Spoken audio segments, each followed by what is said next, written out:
द्वापर युग के आरंभ में महिष्मति नाम की एक नगरी थी, जिसमें महिजीत नाम का राजा राज्य करता था। लेकिन पुत्रहीन होने के कारण राजा का राज्य सुखदायक नहीं लगता था। उसका मानना था कि जिसके संतान न हो उसके लिए ये लोक और परलोक दोनों ही दुखदायक होते हैं। पुत्र सुख की प्राप्ति के लिए राजा ने अनेक उपाय किए, परंतु राजा को पुत्र की प्राप्ति नहीं हुई।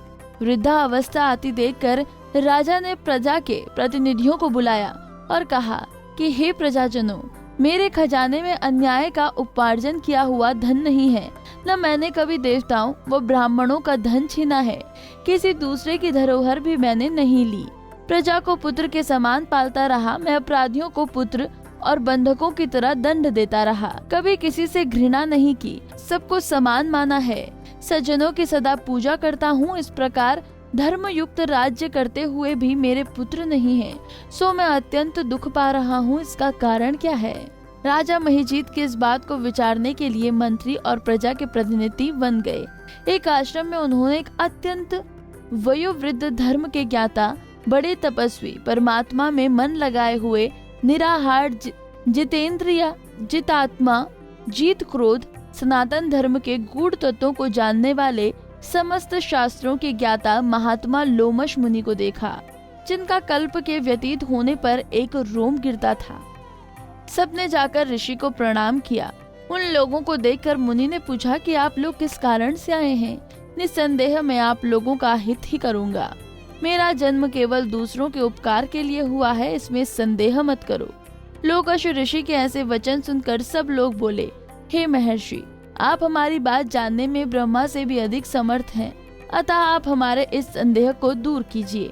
महिष्मतिपुरी में धर्मात्मा राजा महिजीत प्रजा का पुत्र के समान पालन करते हैं, फिर भी वो पुत्रहीन होने के कारण दुखी हैं। उन लोगों ने आगे कहा कि हम लोग उनकी प्रजा हैं, अतः उनके दुख में हम भी दुखी हैं। आपके दर्शन से हमें पूर्ण विश्वास है कि अब हमारा संकट अवश्य दूर हो जाएगा, क्योंकि महान पुरुषों के दर्शन मात्र से ही अनेक कष्ट दूर हो जाते हैं। अब आप कृपा करके राजा के पुत्र होने का उपाय बतलाएं। ये वार्ता सुनकर ऋषि ने थोड़ी देर के लिए नेत्र बंद किए और राजा के पूर्व जन्म का वृतांत जानकर कहने लगे कि ये राजा पूर्व जन्म में एक निर्धन वैश्य था। निर्धन होने के कारण इसने कई बुरे कर्म किए। यह एक गांव से दूसरे गांव व्यापार करने जाया करता था। एक बार द्वादशी के दिन मध्याह्न के समय 2 दिन से भूखा प्यासा था। एक जलाशय पर जल पीने गया। उसी स्थान पर एक तत्काल की ब्याही हुई प्यासी गौ जल पी रही थी। राजा ने उस प्यासी गाय को जल पीते हुए हटा दिया और स्वयं जल पीने लगा। इसलिए राजा को ये दुख सहना पड़ा। एकादशी के दिन भूखा रहने से वो राजा हुआ और प्यासी गौ को जल पीते हुए हटाने के कारण पुत्र वियोग का दुख सहना पड़ा। ऐसा सुनकर सब लोग कहने लगे कि हे ऋषि, शास्त्रों में पाप का प्रायश्चित भी लिखा है, अतः जिस प्रकार राजा का ये पाप नष्ट हो जाए, आप ऐसा उपाय बताइए। लोमश मुनि के कहने पर पौष शुक्ल पक्ष की एकादशी को, जिसे पुत्रदा एकादशी भी कहते हैं, तुम सब लोग व्रत करो और रात्रि को जागरण करो, तो इससे राजा का ये पूर्व जन्म का पाप अवश्य नष्ट हो जाएगा, साथ ही राजा को पुत्र की अवश्य प्राप्ति होगी। लोमश ऋषि के ऐसे वचन सुनकर मंत्रियों सहित सारी प्रजा नगर को वापस लौट आई और जब एकादशी आई तो ऋषि की आज्ञा अनुसार सबने पुत्रदा एकादशी का व्रत और जागरण किया। इसके पश्चात द्वादशी के दिन इसके पुण्य का फल राजा को दिया गया। उस पुण्य के प्रभाव से रानी ने गर्भ धारण किया और प्रसव काल समाप्त होने पर उनका एक तेजस्वी पुत्र उत्पन्न हुआ। इसलिए इस एकादशी का नाम पुत्रदा एकादशी पड़ा।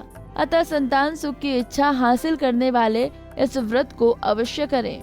इसके महात्मा को सुनने से मनुष्य सब पापों से मुक्त हो जाता है और इस लोक में संतान सुख भोग कर परलोक में स्वर्ग को प्राप्त होता है।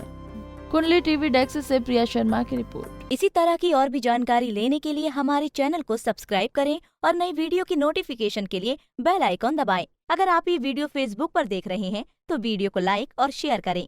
साथ ही अपनी राय कमेंट बॉक्स में जरूर बताएं। धन्यवाद।